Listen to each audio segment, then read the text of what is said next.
Hey guys, welcome to PB Garage. Today we're going to have a look at some of the basic maintenance things that we want to do to my brand new to me RX8. 140,000 kilometers on it. It's like 90,000 miles, something like that. So there's a few things I want to do just to make sure the car is good for me to drive it.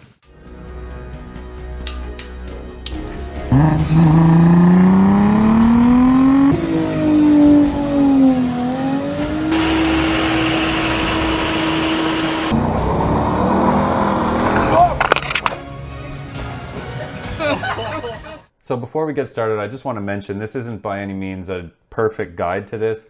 I just wanted to go through some of the basic things that I did to the RX8. I'm new to the platform and I'm learning as I go with this car, so I thought it might be interesting to document some of the stuff I'm doing.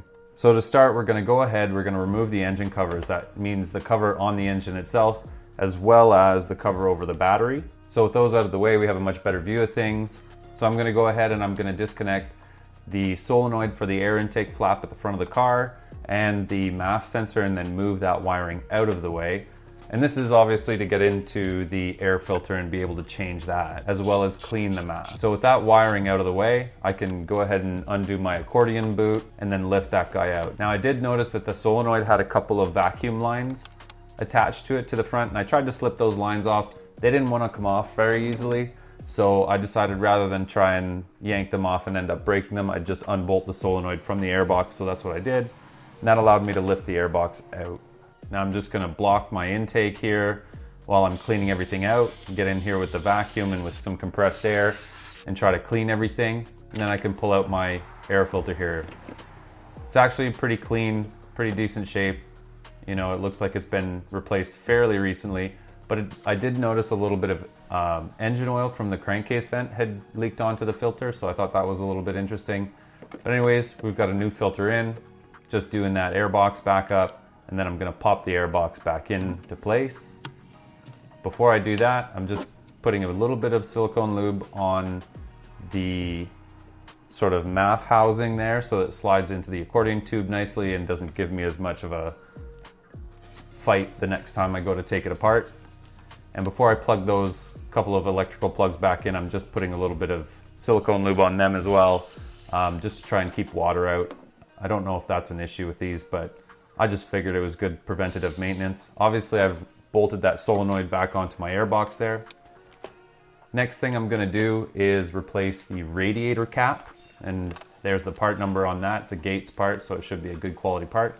And I just don't know the sort of history on that rad cap. I think it's probably the original one, so I'm just replacing that to make sure the cooling system's operating properly.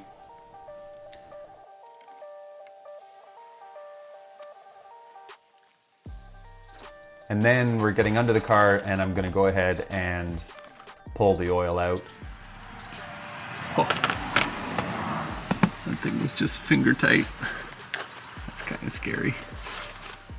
The oil filter on these cars kind of hard to get at. I mean, the filter itself is in a location that's easy enough to get at, but it was difficult to get it sort of started coming off. So you can see I had my my little fancy tool in there just to kind of get on the filter and get it started so I could take it off by hand. Now here's the filter I'm using to replace it with. I'm a big fan of Bosch oil filters. I've been using them on most of my cars. And conveniently enough, it's the same filter as a Smart 42, a 451 Smart car, so I had lots of these in stock. A little bit of oil here on the gasket just to keep it from sticking, and we can feed that guy back in and onto the oil filter post on the top of the motor there.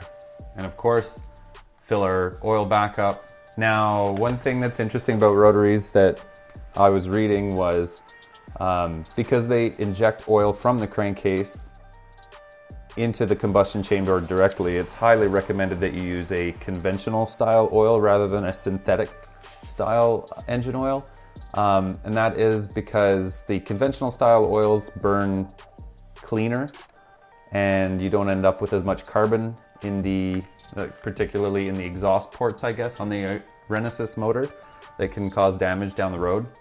So I'm using a conventional style oil in this. However, my future plan is to use an adapter to feed two-stroke oil to the oil injection system so that I can run synthetic oil in the engine itself, but that's down the road. So next up, we're gonna get in, change our spark plugs.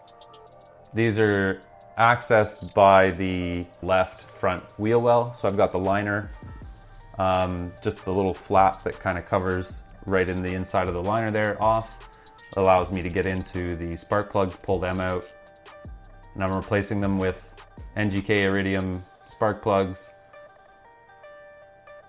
I'm a big fan of NGK if you haven't figured that out already. So I was gonna go ahead and replace the spark plug wires as well. They were in really rough shape. So kind of a common practice here is just to take one ignition wire off at a time, make sure you got the right length, and replace them just one at a time. And it prevents you from sort of mixing up the coils and stuff. This motor's got 4 coils kind of in a row there, and I'm not sure how easy or difficult it is to mix them up. But I figured just go with the easy approach here, replace them one at a time, and then I'm just putting a little bit of dielectric grease onto the spark plug and onto the coil pack before I put that wire on. So I've got my new wires on there. You'll notice if you're keen that I have the intake resonator off. I did block that off with a little block plate so that I didn't have that resonator on the intake anymore. After changing these parts, you know, it made a huge difference between the air filter, the MAF cleaning, the oil change, and the spark plugs. The motor was running so much more smoothly. It was really a beautiful thing. So I'm really glad I did this maintenance. And if you guys are wondering about what to tackle on your RX8 next, or if you're just picking one up, good place to start. Get that maintenance done and get yourself on the right path. So thanks for watching, guys. Hopefully we'll see you again next time.